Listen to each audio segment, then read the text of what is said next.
I wanted to pick up, this is an interesting topic. So before I do that, actually, let me get a show of hands.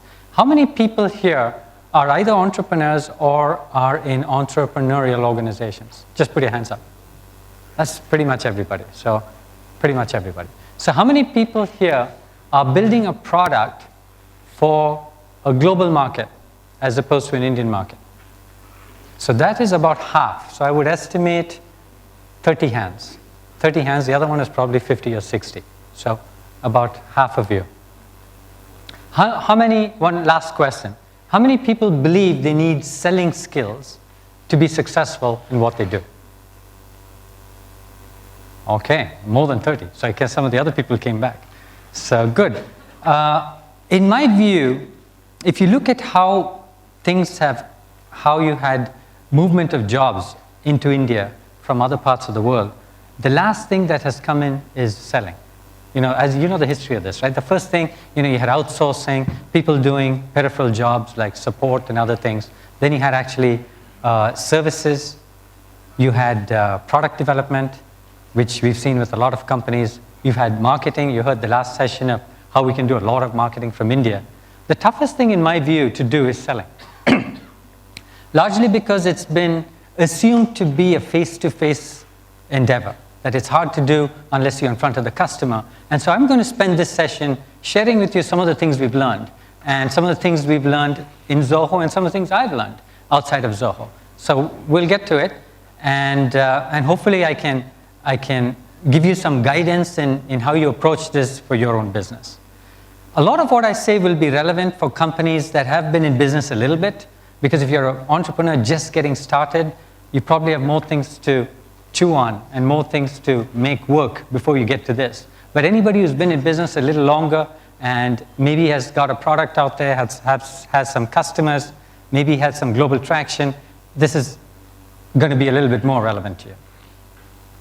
All right, so the first thing I wanted to leave with you is the art of selling is not about where you are, because the big barrier we erect in front of ourselves is, I'm out of India, and what do I do? So the barrier is not there. It's really what the qualities you have.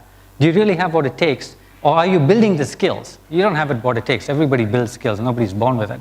So I want to share a few things that I think are the ingredients for this. Preparedness. So I love this one. Okay, so here's another one. So this one is doggedness. These are all traits that are very fundamental to selling. And you've probably seen it with salespeople that you've dealt with. So doggedness. And finally, I have something on creativity. Now, again, this is something underestimated with sales. Sales is really all about creativity. It's not about pitching. It's really about creativity. And because it's where you make the deal happen is what sales is. It's not selling. It's where you find the meeting point between what they want and what you're prepared to do. So before I start, I'm going to make a few predictions on selling in India and how it's going to take off, given where the product companies have gone. So the first thing is, of course, we strongly believe this because we're doing it ourselves. A lot of selling is going to happen absolutely from India. And we're just going to see that increasing over time.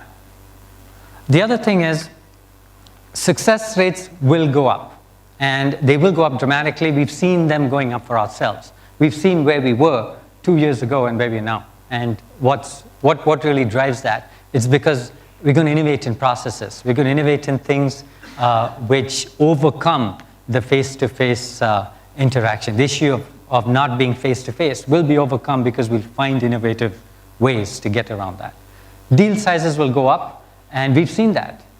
We've actually, at Zoho, I can share this with you. We've sold multi-million-dollar deals from here. And I can tell you there's a deal we've done without having met the customer face-to-face. So again, will every deal work that way? Probably not. But it gives you a big element of hope that this actually can be done, right? And it's on its way. So it's simply the skills you build and the capabilities you build that are going to make that happen. So before we go into this, may look a little bit theoretical to you, but it's actually an internalization of what I've learned over a number of years. I've run 2 sales organizations before, and I wanted to give you a framework of how to think about it so you know where you stand and how your organization responds. So this is a sort of a grid. So let's start at the bottom. There's a notion of direct and indirect. Let me be simple in my definitions. Direct sale is when the customer buys directly from you. So you're a vendor of a product. Let's assume it's software for the rest of this discussion. And a direct sales model is when they buy from you. An indirect model is when they buy from someone else who represents you, a distributor, or an OEM, anybody who sells on your behalf. So that's one way of looking at it. So when you think of a sales strategy for your company, you're making a conscious decision on that dimension. Are you going direct? Are you going indirect? Second, how does the customer get to know your product or your prospect? How does the sales interaction get started? So I distinguish that by calling it a push and a pull. So a pull model is where the customer discovers your product, and typically the sale is initiated because of discovery on their part. It's not the classic, whereas the push is the opposite. The push is really the classical sales model, where you go, think of your old world 20, 30-year-old model of the person carrying a bag and actually talking to a customer. That's a push model. Okay? So all of these models are admissible. You can be in any one of those 4 boxes, any one of those. So I'm going to share with you what I see, how companies get started and how they evolve. So in phase 1, in most cases, especially companies starting out in India, and actually increasingly all over the world, it starts over there. It's a pull model. Why? Because it's cheap. It's easy to do. We are in 2014. You saw all the kinds of tools that Shankar talked about. There are various ways to make yourself aware. There are various ways for people to reach out to you. So a pull model works. A pull model is probably the best and most effective place to start. A lot of times companies then decide, I need to put in a direct sales force. Maybe I need a bigger deal size, and the assumption is I need people on the ground. Or maybe I need to grow the market. And so they go down that path. And sometimes that's, keep in mind, that was all direct. So they're actually directly going to the customer themselves. Now that may turn around and get into an indirect model. And the reason I drew it in this direction is a lot of people think of an indirect sales model at the start. It's great. An indirect model is very good because someone else is doing it for you. Hopefully they have the clout. Hopefully they have the market presence and the distribution heft to cover what you don't have. And the problem with starting with an indirect sales model is, why should they believe you? You just started, right? You have to show that your product is viable and you have actually have traction with customers. So until you do that, it's very difficult to get the right indirect distributors to work for you, because you got to show you do it yourself. In fact, you should take them on some calls with you and show that it can be done. Then they trust you. So that's typically the direction things go. Here's another model. A lot of companies actually just stick with the pull model. For a long time, we did that at Zoho. A lot of it was pull-based. And now let me give you a view of how Zoho itself looks. How do we populate this grid? So I'd say we occupy those 3 sort of spaces. The top left is still the big one. So pull, that's how do you do pull? You've seen a lot of, in the last couple of days, a lot of ideas on how you do pull. You heard the whole session on marketing. The fundamental notion of making your product available, right? A free version or a free trial or a limited trial or whatever, however you design it, ways for people to test out your product. That's a pull model. Push, we built up a sales team over here meaning in India, in Chennai. I've met with the team, highly competent people, learned everything on the job. Many of them didn't come in as self-proclaimed titular sales guys. They just came on the job, figured it out. And pull and push are often linked, because oftentimes a deal starts through a pull type mechanism, and then you have to put in a salesperson to close it out.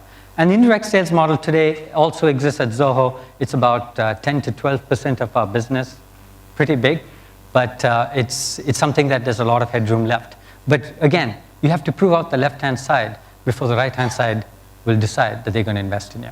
It's like what Sridhar said yesterday. The VCs will come after you when you have the money and when you show the revenue. Same thing with indirect sales. Once you show you can sell, they'll be all over you. Okay, another diagram here, and this is going to be the layout of how I discuss this particular presentation. So I was thinking about how do I express what it takes to sell from India. So there are basically 2 types of skills. The first one is your hardcore software sales selling skills. And that's what I have on the X, the bottom, right? So that's selling skills. It's fundamental skills. And on the other axis, I have what I call the ability to sell from India. So that is something unique. It's something unique. A person selling software in the US does not encounter that. It's something unique that we encounter here. And I separated these two because it's easy to mix them up. It's easy to look at the lack of a basic selling skill and attribute that to a deficiency of selling from India. Right? So if you want to be if you're building a good sales team, the first thing you have to do is make sure you have some core selling skills. And then figure out what are the things you need to do to adapt for being able to sell from a distance and to adapt to the specific constraints that we have selling from India into a global market. Okay, so keep that in mind because it's easy to confuse the two. It's easy to attribute your failures to the x-axis, and that's totally learnable. Okay, so you saw where people are. Most companies on the bottom left. You want to go to the top right, that's fine. So I'm just going to start with the x-axis, walk through a few things. Again, this is a huge topic, so I'm not going to, I have half an hour here and they keep rushing me to get off the stage. So what I'll do is I'll walk through this part quick because this is really a couple of days of sales in itself. But I'll walk through the thing so that you understand what I mean by selling skills. And you can see where you can develop them or where you can invest to improve them. So let's start with that. And I've just put them in my own categorization. So I call them understand needs, that is to know the needs of your customer, and to inform your buyer. So there's a lot of information gap in a selling process. So a lot of what a salesperson does is to bridge that information gap. You build trust, of course. Finally, the art of the deal, the negotiation and the close. And then, of course, it doesn't end there because hopefully, especially if we have subscription-type businesses, you're in it for the long haul. So you want to maintain a relationship. So I'm just going to go through these really quickly. Some of you have, how many of you have actually sold before? So let me just get a sense for it. Oh, quite some people. Quite some people. So good. So maybe you'll agree with this. Maybe you will not. And we have question time for that. Okay, so I'm just going to go through this quick. The understand needs part is a really important part. And this is one of the things that I've learned a lot in selling myself. It's the first thing. Do your homework. There's a ton of information today on learning about your client. So before you go into a sales process, you need to know about them. Look at their website. Look at published materials. Look at their brochures. Look up your customer or your prospect or even the individual in social media. So you understand what they've done and you have more information. Information is essentially power, you know that. In a sales process, it absolutely is. So you've got to do your homework. If you're researching companies, you have various types of, you may have heard of, especially if you're selling overseas, you have these bodies that capture information about companies. Hoover's is an example. Bloomberg is another. So these are things, subscription type services, where you can get into and learn about companies. Learn about the companies, especially if they're private companies and you don't have much information. Go look at public company statements so you know what they say, what their priorities are. That's a very important part, doing your homework. Second part is listening. I'm always surprised how poor salespeople are at that. Let me ask you a question. How do you recognize a salesperson? Talk a lot? That's a good one. I'll tell you how I do. They got 2 mouths and 1 ear. Okay, and you see that constantly. You see that constantly. People talk a lot. In fact, when I interview salespeople, the first thing I look for is do they listen? Because I know that's the problem. That's going to be a problem. If it's at an interview, imagine what a problem it will be at a sale. So that's one thing, and that's totally underestimated. Open-ended questions. That's another big way of getting to your customers' needs. What you're trying to do in the sales process is understanding them, knowing their needs, and so there are two things that come into place.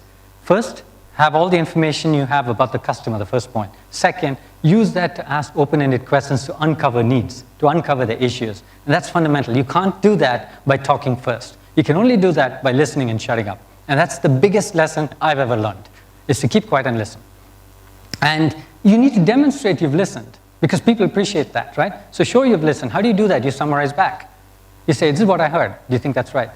Or you said this, but do you think this thing also makes sense? So you need to summarize and synthesize. That's another skill.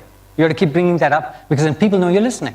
Then they open up. You remember, I'm going to trust. 2-3 steps down the road is trust, right? So that's what you do here. Second thing is information. A big part of it is even your sales process. You have a sales process. You're going to talk to them. Maybe you're going to show them a demo. Maybe you're going to let them try the product. I don't know, whatever your sales process is. You need to educate your customer about that process. Otherwise, they're left guessing. They don't know what you're going to show them. So help them with the process. So then they have a sense of anticipation and they know how you're fulfilling against a plan, as opposed to randomly taking up their time. So the other few points here are to do with showing a level of thought leadership. It goes back with the point I made earlier on reading up about the customer. You read up about the customer, you read up about the market. And when you do that, you basically develop a good perspective. And you're able to, in a selling process, it's not about talking about your product, right? It's about talking about ways, what is an effective selling process? If I can make you look good, or if I can add to your knowledge, then I've done something of value right away, even if you don't buy my product, even if I don't do anything else. That's what you have to strive for. So get them some things. So you're selling some cloud software. People don't know cloud trends. You've done your homework. You know what security in the cloud is. You've seen this fantastic paper on it. Tell them I'll share it with you. Send it to them. So that's the kind of stuff I'm talking about here. Value, you all know that. You got to sell the value and not the product. So trust. Big thing in sales. Again, no need to overstate this. But the first thing I've seen is you have to have people like you. You have to have people like you. This is another litmus test in an interviewing process. I know we talked about interviewing yesterday, but I certainly do this. When I interview somebody, I just see if I can like this person. And it goes with everything, their demeanor. You know if they're trying too hard, so that you can spot that out too. But you just get to see, can I work with this person? I used to work in a consulting business a long time ago. And we used to have a simple test. We used to ask amongst ourselves when hiring candidates, we would just find out if, I'm going to travel with these people. Consultants travel a lot. So I'm going to travel with this guy, and I'm probably going to be stuck in an airport for 3 hours because of some missed flight. Can I hang out with this guy for 3 hours? So that was a litmus test, to hire a person, because you know you're going to be in that position. So liking is a big deal. If you like a person, you have the propensity to do something with them, to buy from them, to engage with them. So that's a very big deal. And I would say, think of sales like that. On the other hand, now contrast it with what I said earlier. You come in there with your 2 mouths blaring and your 1 ear drooping. What are you going to get? You're not going to get people liking you. So that's the other thing. The last part here is really important, and it's going to be even important when you sell from a distance, because you're starting. I talked about the information gap. I also talked about a trust gap. They don't know you in the beginning, right? So nobody trusts you. And then over time, they're going to start closing that gap. And so you have to think of ways to build that confidence. People, economists use this term, confidence building measures. And I think it applies a lot to sales. So what are ways you can do that? You can talk about things, your personality goes a long way. On the product side, you can provide trials. You can provide guarantees. You can say, try this for 6 months. And you can say, if it doesn't work, don't pay me. We do that, by the way. At Zoho, we do that. When people say they don't find value in the product, we actually tell them, take your money back. And it goes a long way. When you do that, they know you're in for the long haul, right? You're not trying to pull one over them or get that one deal. Negotiate and close. Here, the big deal here is to, again, clarity is the big deal here. People need to know that they're seeing the whole picture. What are the deal terms? How is your process? And another one here is you need to know what are the ways you can sweeten it for the buyer. So everybody wants a deal. We all know that. All of us make a mistake thinking that a deal means cheaper price. Maybe coming from India, we have a bigger baggage of that. And the best salespeople I know don't make the negotiable price. That's what makes them good people. So they find out what else they can do. They think of other things. So that's a big one. Knowing when to walk away. That's, again, a big value when you're selling from a distance, because you're taking a lot of time. You can't see the person necessarily. So you have no idea what's working and what's connecting. So you need to know when to walk away. You need to know when you're being asked for the moon. Okay, last one is the relationship part. This is, again, really important at a distance, the first point. Stay in touch. You're the first person they know. And in a typical software sales process, once the sale is done, especially as the organization gets bigger, there's some implementation crew that comes in, some professional services, whoever, account managers, whoever it is comes in later to take on the relationship, right? But the customer, you were the first entry point for the customer. You are the person they trust. So you have to keep that relationship, especially in a world of subscriptions, especially in a world where people repeat business with you, because that's even more true than that hands-off sale where you sold the car and you don't know if he's going to come back in 6 years. Right? So that's a very important aspect here. You keep looking for needs because you're selling to an IT manager, they're going to buy this Manage Engine, one of Zoho's products. That's exactly how it worked. You're selling to the IT manager, you get a couple of products in, you build that trust, you stay in touch with them. Tomorrow they want some network management stuff, they come to you. Again, they're thinking about application management, they know you did this, they come back and ask you, do you have a product that does this? So that's, with the relationship, you keep track of that evolving need. And another big thing, people move around. So there are lots of decision makers who move from company to company. And I tell you, I've been an entrepreneur myself, worked with a number of companies, and the number of times people move in a different organization and they will call you because they want to implement your product in that organization. So we talked about word of mouth earlier. This is another big aspect of how sales gets done. Is when people go to another organization, they recognize you solved the problem for them before, and they'll come back to you. That's the value of that relationship. Okay, so I'm going to hit the other, so far we talked about selling skills. Maybe I repeated stuff that at least some things that you already know. I'm going to talk about some things now specific to selling from India and selling to a global market from India. So this is not a list I picked up from a book. It's just thoughts I put together based on talking to our sales team and my own experience. So we get to selling from India.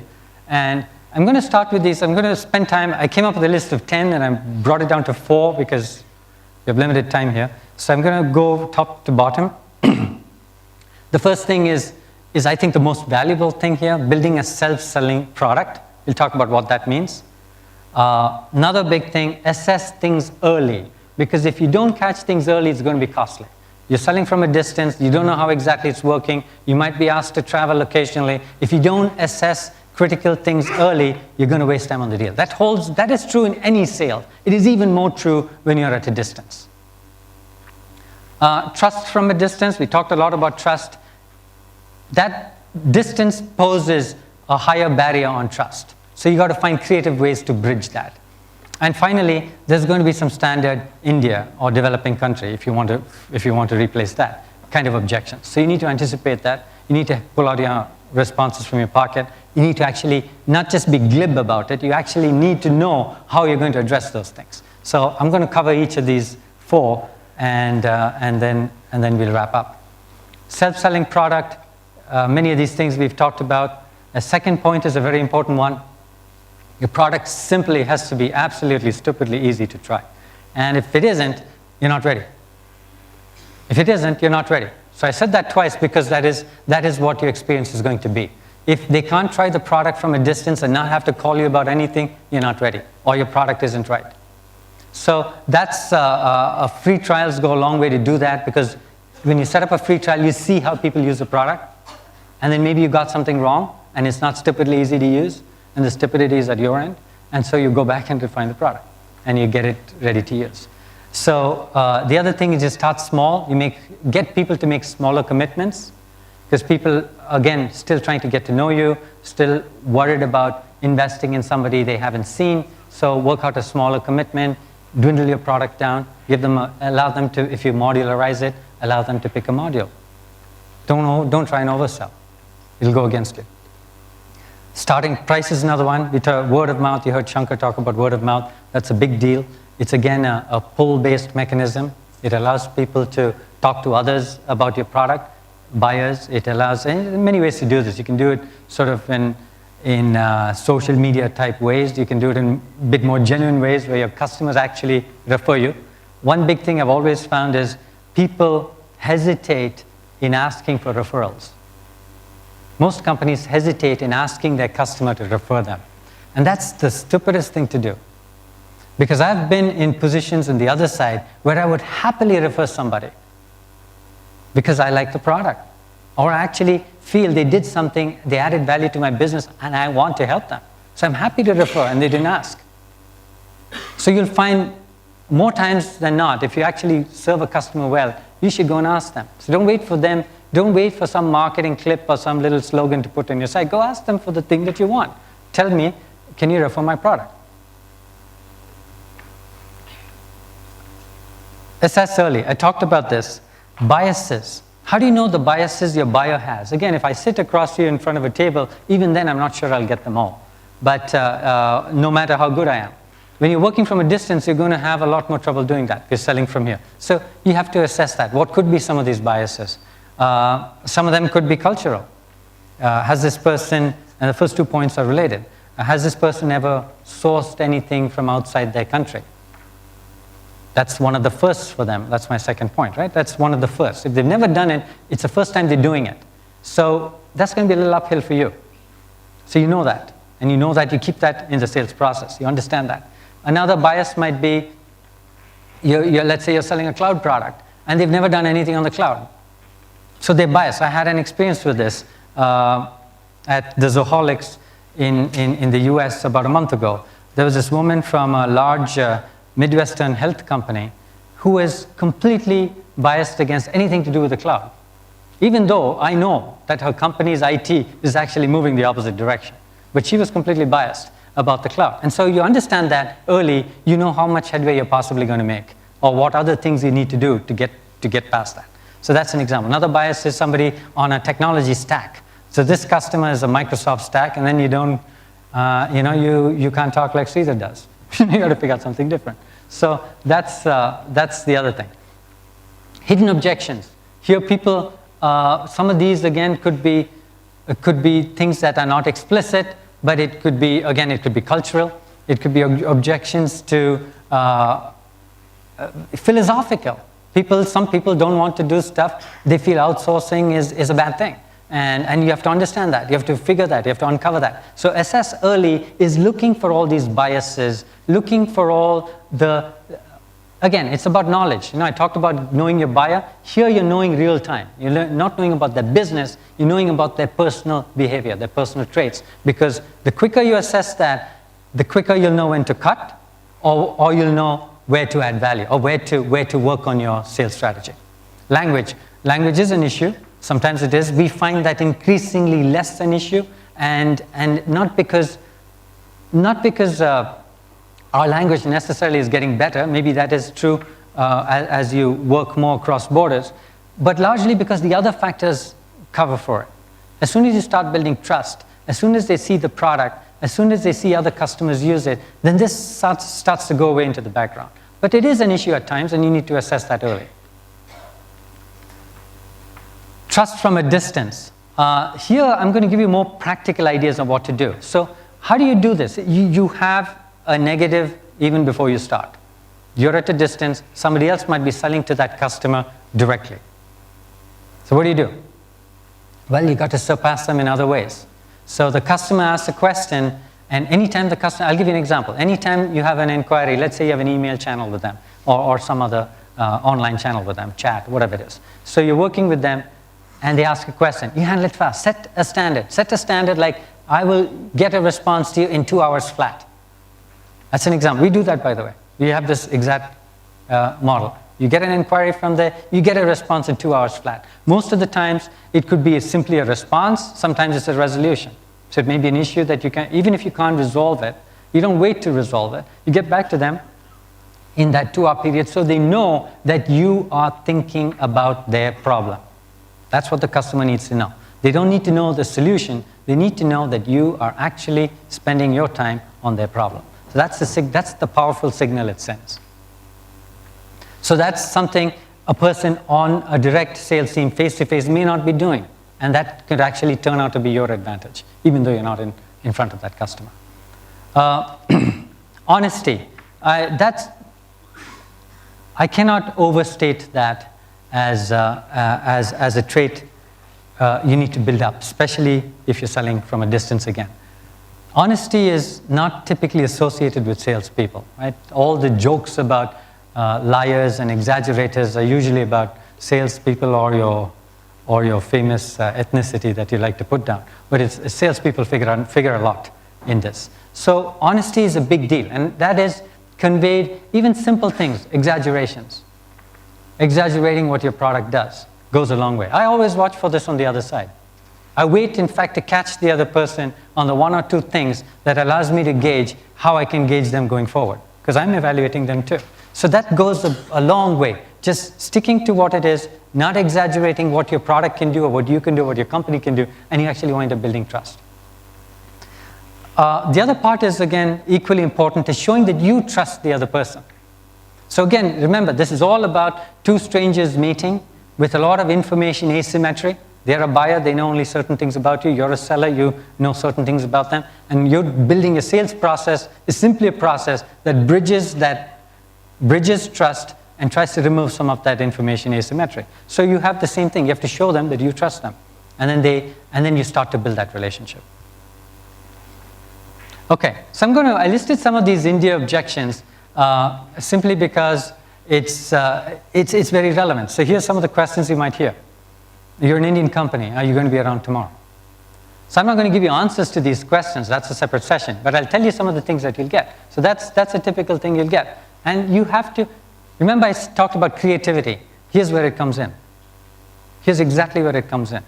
Pick up these questions, sit around with your teams, whoever, and your co-founders, and figure out, how do we answer this stuff? Are there examples? Are there other companies we can talk about? Are there things, maybe I've done something in the past in my own life, and I can use that as an example to show that I'm somebody who can be trusted. We've never heard about you, that's a big one, your data centers. These are just some things I picked off because I talked with our sales teams to try and see what they'd have. And some of these are part of that early investigation, that assess early part I talked about. You should look for some of these things, because that's a good time to find it out. You might find that number 3 is a deal breaker. You better know that in your second sales call, at best. If you knew it on your first, it's great. But you need to know that in your second sales call. So that is a big one. And then there are ways to handle that. But these are the kinds of things. So form your own set. I put a set of questions here just to show you. Form your own set and start building the organizational understanding and your creative responses around that. And that's what's going to go a long way. Okay, so I'm going to wind up here and just leave you with my sense of where I see things going. So go back to the 70s. And that's Japan on the map, as you all know. Again, big thing here was 70s auto industry. Where was Japan? Nowhere. Nowhere, right? So cars that Japan made were considered toys in America. They were considered toys. People didn't want to put them on the freeway. What happened? Took about 20 years. So go back now to the 80s and 90s, even the end of the 80s. What happened? It completely took over the market. It set the standards for quality. Toyota became the biggest company, biggest auto company in the world. General Motors had been doing that for 50 years. And Toyota became the biggest company in the world. And they went even further. They started building luxury cars. They started setting the bar for luxury cars. Unheard of. Who would have thought in 20 years they could have gone from a lawnmower company. Honda was considered a lawnmower company. You're only good enough to put your 2-stroke engine in lawnmowers. See where they are 25 years later. So that's what happened with Japan. Now here's another example, is China. When I first went to the US in the 80s, there was only one thing that was Chinese in America. Any guesses? Okay, let's say a non-perishable. So there's only one non-perishable that was Chinese. Stuffed toys. There were jokes around this. Stuffed toys. That's the only thing they had. They'd sent container loads of stuffed toys to America that American kids could play with on Christmas. Okay, we're 20 years out. What's happened? They make the components of your Apple phone.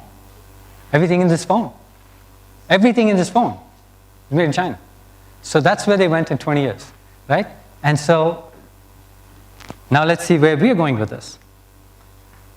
You should have guessed by now that my next example is going to be India. No prizes for originality. So in the 90s, what was India? What was the equivalent of the stuffed toy for us? Sorry? Okay, it's an unfair question because it's hard for me to hear you. So maybe somebody from the front. Engineers. I'll tell you my sense of it. In the 90s, it was India's the place to solve the millennium bug. So if you had millennium problems with millennium software, go take your shitty COBOL code and ship it to India, they'll figure it out. That's what it was, right? In the late 90s. So where are we now, about 15 years later? We have a company like this. We'll have many more companies coming out of this. Another 10 years, it'll be 20 years or 25 years. And I think we'll be in a position where we're actually able to build products, engineer them from here, sell them from here, and own the market from here. I wish you the best, and I hope some of you would actually be some of those companies. Thank you.